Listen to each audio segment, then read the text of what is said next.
They gave me the servants' quarters in the attic during our family vacation. They didn't even suspect that this estate belonged to me. I decided to stay silent and observe the annual gathering of our clan.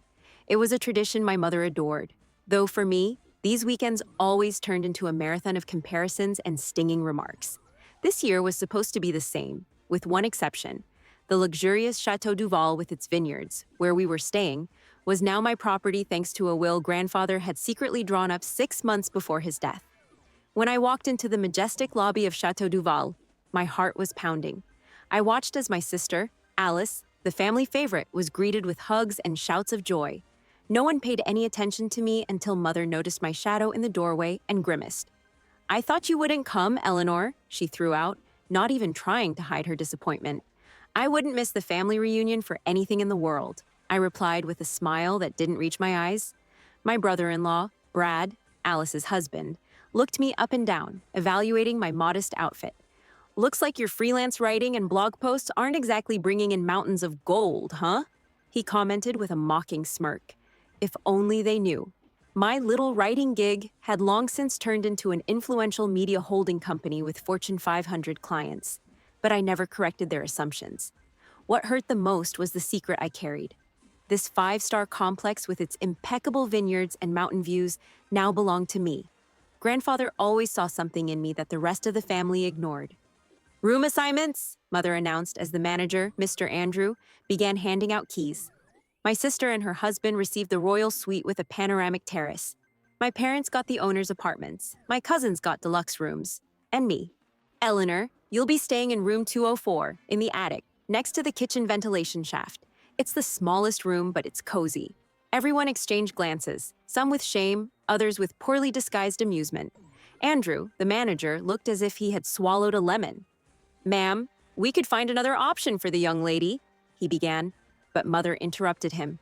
"Not necessary. Eleanor is simple. She doesn't need luxury." I caught Andrew's anxiety-filled gaze. He knew who I really was. But we had agreed to keep my status incognito during this visit. "It's fine, Andrew," I said calmly. "Room 204 will be just fine." I took the key and headed for the stairs, feeling my family's eyes on my back. Passing by, I heard my cousin Megan whisper, "As always, Eleanor settles for the leftovers." The room was exactly as I expected, cramped, with a tiny window facing the back alley and the constant hum of the exhaust fan. I sat on the narrow bed and took a deep breath. I wasn't here to fight with my family or humiliate them with the truth about my ownership. I was here to understand why they treated me this way, why, after 30 years, they still saw me as the least valuable person. That evening, during the welcome dinner at the Chateau's restaurant, my family occupied the center table near the fireplace. My chair ended up partially behind a pillar. While everyone ordered the most expensive steaks and truffles, I asked for a simple vegetable soup. "Can't afford real food, Eleanor?" Father asked with a mixture of mockery and pity. "We can pay for you if you want." "The soup is wonderful. Thank you," I replied, maintaining my dignity. The conversation, as always, revolved around Alice's achievements. Her new car, her corporate bonus, her vacation plans in the Maldives. "Our Alice always knew the price of success," Mother said proudly, not like Eleanor wasting her life on her blogs. The head sommelier approached our table to personally greet the guests. Upon seeing me, he gave a subtle bow that didn't go unnoticed. "Did you enjoy the wine selection, Miss Eleanor?" he asked with emphasized respect. "It's excellent, Sebastian. Thank you," I replied. The family looked at me strangely. "You know the sommelier?" Alice asked, surprised. "We've crossed paths before," I replied vaguely. The truth was, I had personally hired Sebastian 3 months ago when I reorganized the wine cellar. The evening went on, and with every glass, the comments directed at me became sharper. The secret weighed on me heavier and heavier. Should I show my cards? What would they do if they knew that every insult, every humiliation was happening under my roof? Andrew approached discreetly. "Miss Eleanor, there is an urgent matter requiring your signature," he whispered. "What could be urgent for Eleanor?" Brad guffawed. "Did the printer run out of paper?" I stood up calmly, ignoring the jab. "Excuse me, I'll be back in a minute." In the owner's private office, Andrew looked concerned. "Miss, I can't watch how they treat you. You are the mistress of this place." "I know, Andrew, but I need to understand something before revealing the truth. There is a family wound that has been bleeding for too long. I looked out the window at the dark silhouettes of the mountains, and I think I'm close to solving why my family hates me so much. I returned to the table where the family continued enjoying desserts. My cousin Jason was talking about his crypto investments when Aunt Linda, the most observant of them all, asked, "What did that employee want with you? Eleanor, are you working here as a maid or something?" I felt all eyes fix on me. "Just a confusion with the booking documents," I replied casually, taking a sip of water. "Typical Eleanor," Alice murmured to Brad loud enough for me to hear, "always causing problems out of thin air." That night, when everyone retired to their luxurious rooms, I remained in the empty lobby. Andrew approached with a cup of tea. "Your grandfather would be proud of you," he said softly. "Mr. Silas always knew you were the one who would take best care of his legacy." I smiled sadly. Grandfather was the only one who saw something special in me. Sometimes I wonder if he was mistaken. Andrew shook his head firmly. "In the few months you've been running the chateau, you've done more than the previous owners did in years. The staff respects you." Mr. Silas was not mistaken. The next day at the breakfast buffet, I noticed several waiters greeting me with unconcealed deference. My family was too busy devouring delicacies to notice. "Eleanor, is that all you're eating?" Mother asked, looking at my plate of fruit and cheese. "That's why you're so pale. You look sick?" "I'm perfectly healthy, Mom," I replied. "I just prefer a light start to the day." Brad burst out laughing. "Light? More like economical.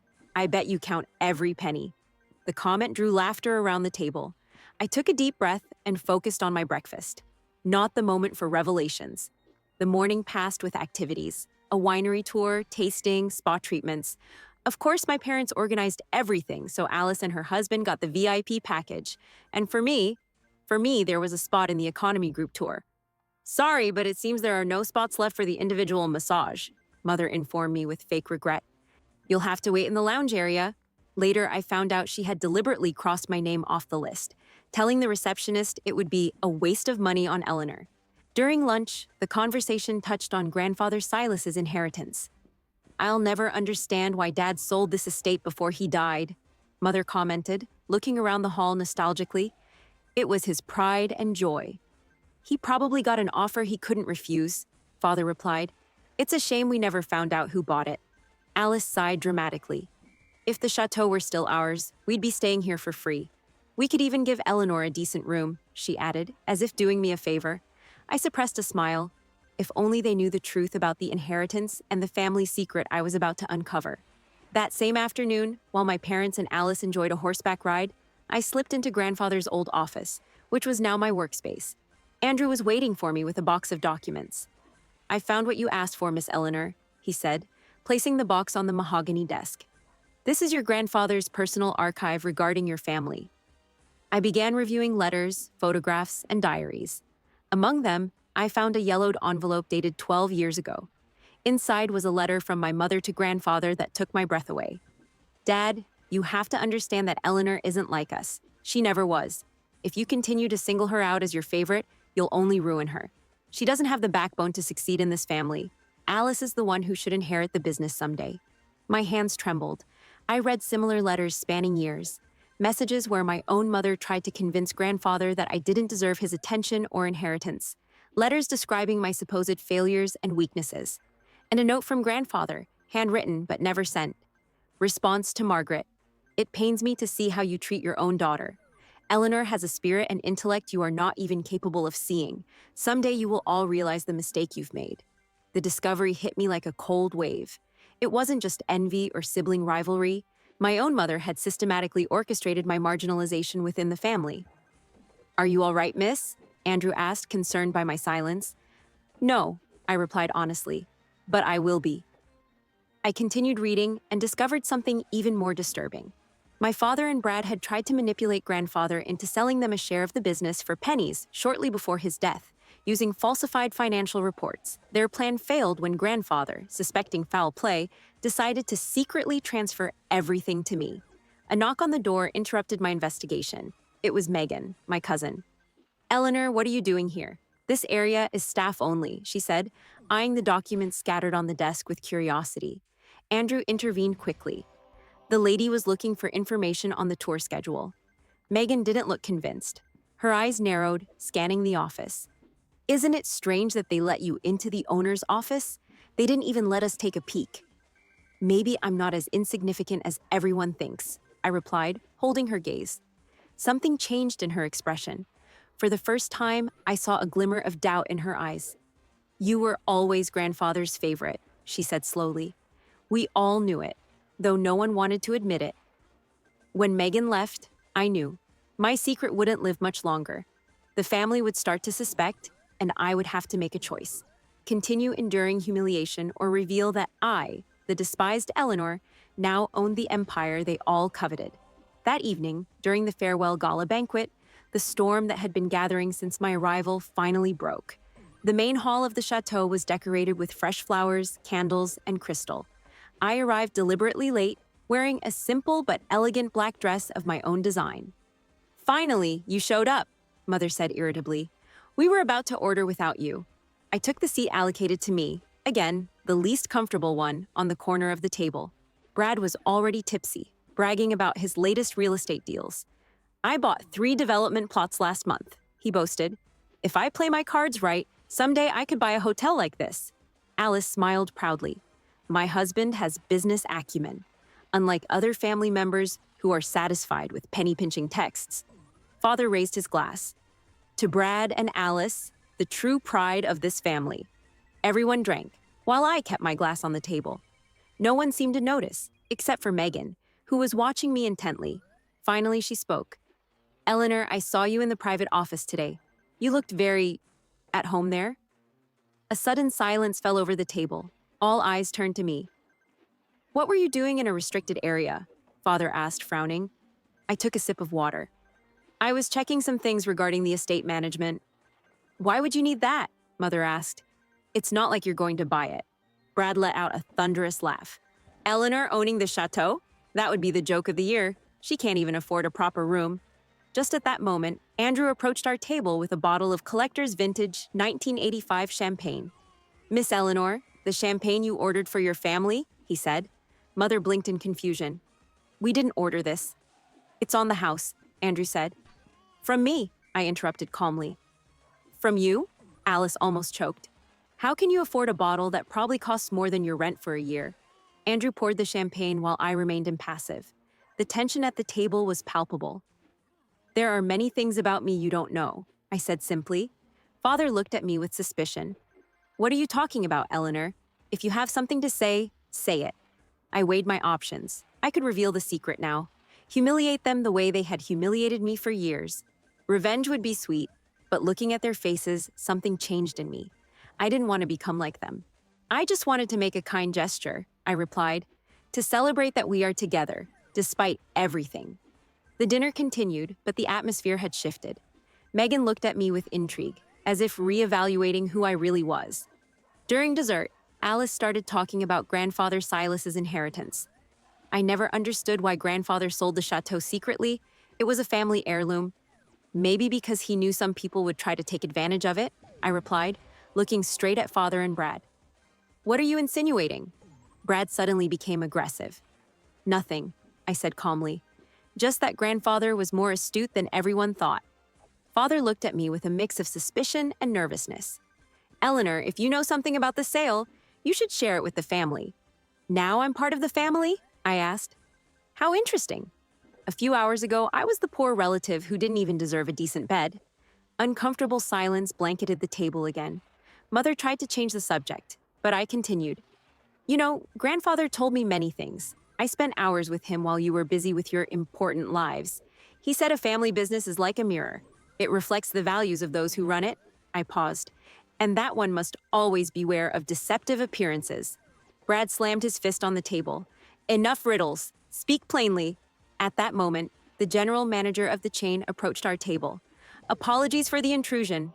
I just wanted to ensure everything meets your high standards, especially for you, Miss Eleanor. My family watched in horror at the preferential treatment. Everything is perfect, James. Thank you, I replied with a smile. Why the hell do they treat you like a VIP? Father demanded. I took a deep breath. I hadn't planned this for today, but the situation had reached the finish line. Because they know my work, I replied. They simply respect what I do. Your texts? Brad snorted. I develop communication strategies for international brands, I corrected. My agency has offices in 3 capitals and a staff of 45 people. Last year, our revenue exceeded $4.5 million. The shock on their faces was instantaneous. Mother nearly dropped her fork. You're lying, Alice accused. If you were that successful, you'd be shouting about it from the rooftops. Unlike some, I don't need constant validation from others, I replied. And there is a difference between modesty and allowing oneself to be treated like trash. If you're so rich, why did you agree to live in that horrible attic? Mother asked, genuinely astonished. Because I wanted to see how far you would go, I replied honestly. I wanted to understand if there was any limit to your contempt for me. My words fell like stones. For the first time, I saw shame on some faces. Not on all, but it was a start. Eleanor, Father began, but I cut him off. I'm not finished. For years I endured your comments, your pitying looks. All because I didn't follow the path you deemed correct. Because I chose to build, not manipulate. My hands were shaking, but my voice remained firm. Grandfather taught me that a person's value isn't in what they own, but in how they treat others.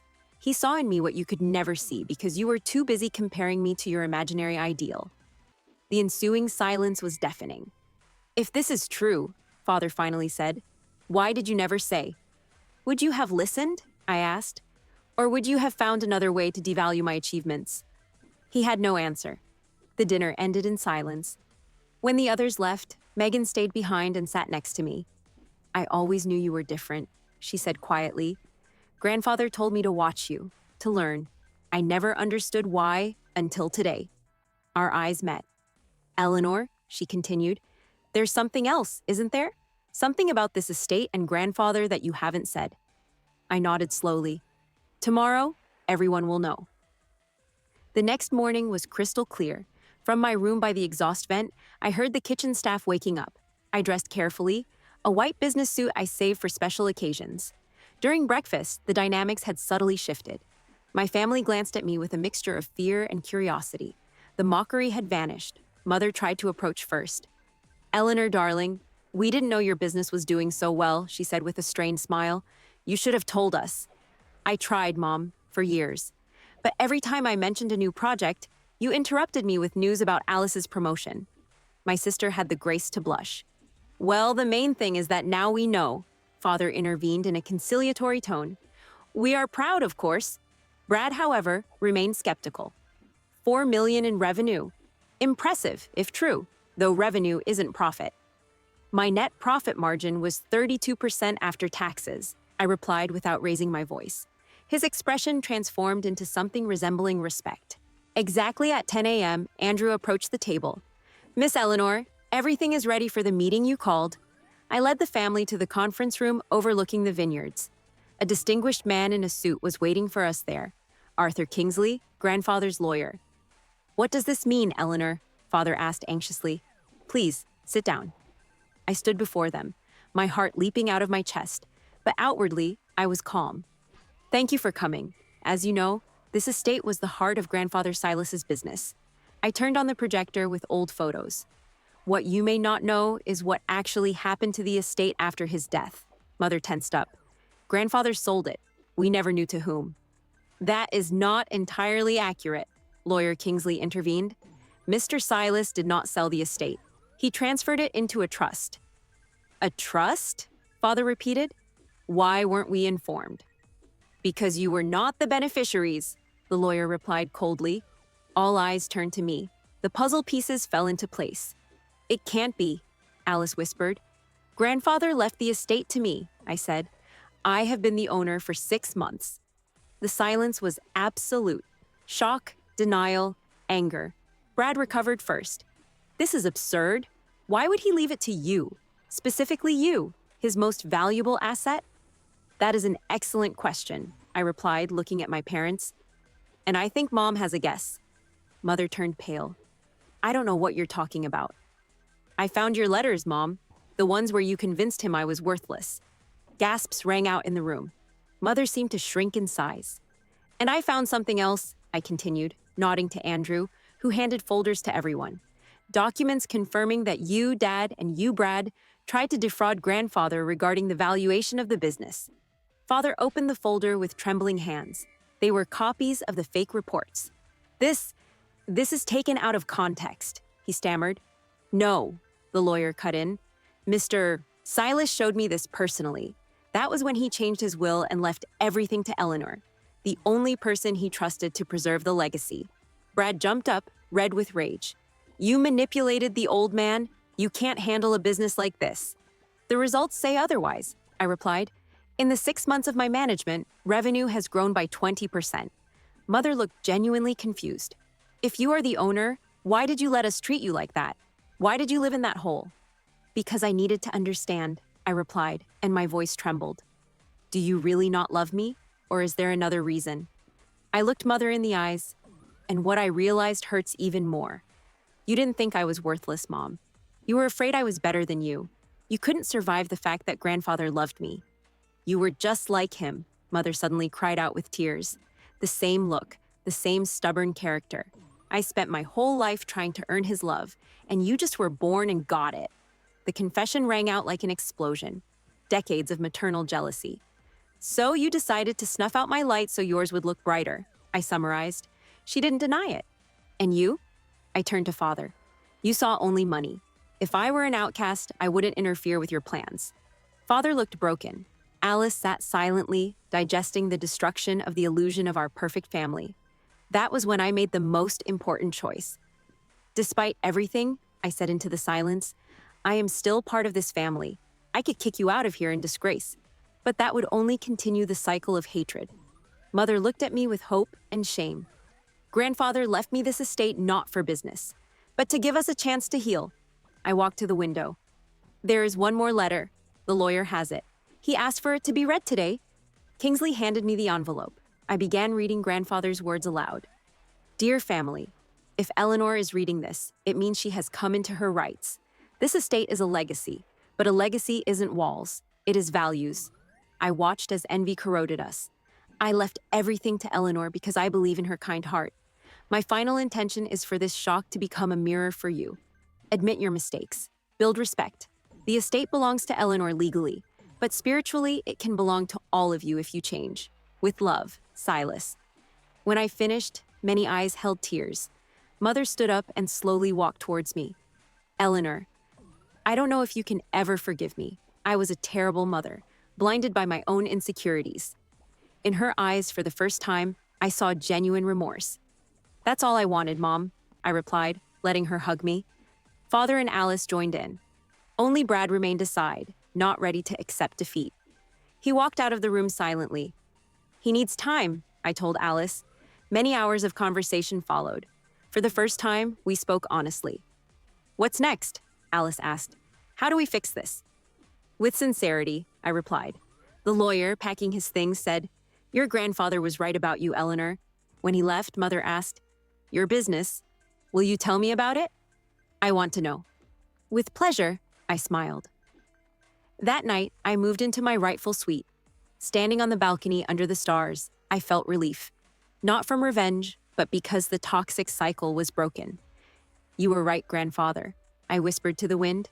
True power isn't in punishing, but in giving a chance. Epilogue. A year has passed. Chateau Duval is thriving. We have launched a grant program for talented youth. My relationship with Mother is slowly but surely recovering. We have lunch together every Sunday.